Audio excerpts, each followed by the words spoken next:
One of the most common questions that people have in terms of getting into recovery is this idea of, I'm afraid that I'm codependent, so I want to talk about that today. What is codependency? How do you know if you're codependent? Who does this happen to? Why does it happen? Hello everyone, welcome back to my channel. If this is your first time here, welcome to my channel where we discuss all things mental health and relationships. Now I do like to jump right into this topic, but before we do, if you could please subscribe to my channel and hit that notification bell so you never miss an upload. Also, if you enjoy what you see, please feel free to drop me a like down below. So let's get straight into it. What is codependency? Well, in short, codependency is a learned pattern of people-pleasing behaviors, in which one person becomes overly focused on the needs of another person or other people and neglects their own needs and wants. So when we think of codependency, we tend to think of this idea of like the addict and their enabler. Typically, we say that the addict is the one with the problem, but they can actually both be. So the addict is codependent on their substance or their behavior, and the person enabling them is codependent on the addict. The problem is no one's willing to take that first step and admit that they're the codependent one, because then that means admitting that someone else has a problem and they need help. No one likes to be labeled as having a problem. Now, codependency can also exist outside of the context of addiction. It can exist in any type of relationship where there's an unhealthy dynamic between two people.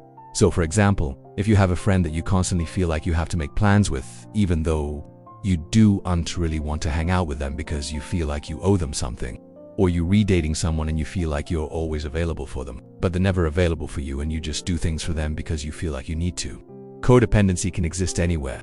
Now, let's talk about how do you know if you're codependent. So according to Psychology Today, some of the signs that you might be codependent include low self-esteem, a fear of being alone, feeling like you have no worth unless you're in a relationship, feeling like you can't make decisions without someone else's input, feeling like you need to control other people and situations, having poor boundaries, prioritizing other people over yourself to the point where you put your own needs aside and you don't even consider them, having a fear of abandonment, being extremely anxious when you're not in a relationship or when your partner goes out of town or goes on a trip by themselves. Now, some of these things that I mentioned are also symptoms of other conditions like anxiety or depression. But the key thing to keep in mind is that if you relate to most of these things that I just said, if you recognize them in yourself and you notice that this is happening in multiple relationships in your life, not just one, then chances are that you might be codependent. Let's talk about who codependency happens to. So codependency doesn't just happen to people based on their gender, race, sexual orientation, religion, nothing like that. This can happen to anybody. There's not a particular group of people that this happens to more than others. But what we do see is that this tends to happen more often to people who grew up in environments where there were unresolved issues or unhealthy dynamics in the family system. So maybe there was a parent who was overly controlling, a parent who was emotionally distant, a parent who had a substance use issue or a behavioral issue, a parent who was inconsistent with their parenting. So if you grew up and you saw your parents acting in certain ways that made you feel unsafe, chances are you developed some of these codependent behaviors. So that's typically where this comes from, is childhood. Childhood experiences that leave us feeling unsafe and wanting to fix things and wanting to control things, because we didn't feel safe in our childhood. Now, codependency also happens to people who have experienced trauma outside of their childhood. Maybe there was a traumatic event that happened later in life that left you feeling unstable and searching for stability.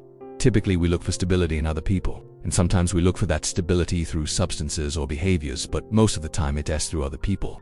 Let's talk about why this happens. Why do people become codependent? Well, typically this stems from having unmet emotional needs growing up. So if you didn't get the emotional support that you needed from your family members or your caregivers growing up, or maybe you didn't get enough validation, or you didn't get enough healthy communication or clear, healthy boundaries, chances are you're going to go out into the world looking for those things.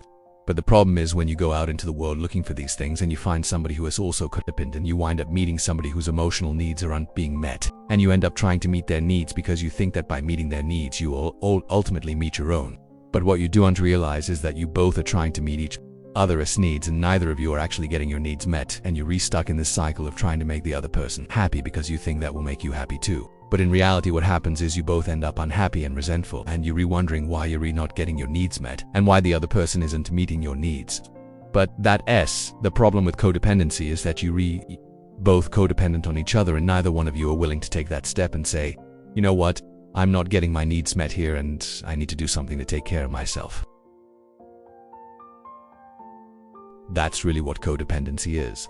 It's a lack of healthy boundaries, poor communication skills, and a bunch of unmet emotional needs.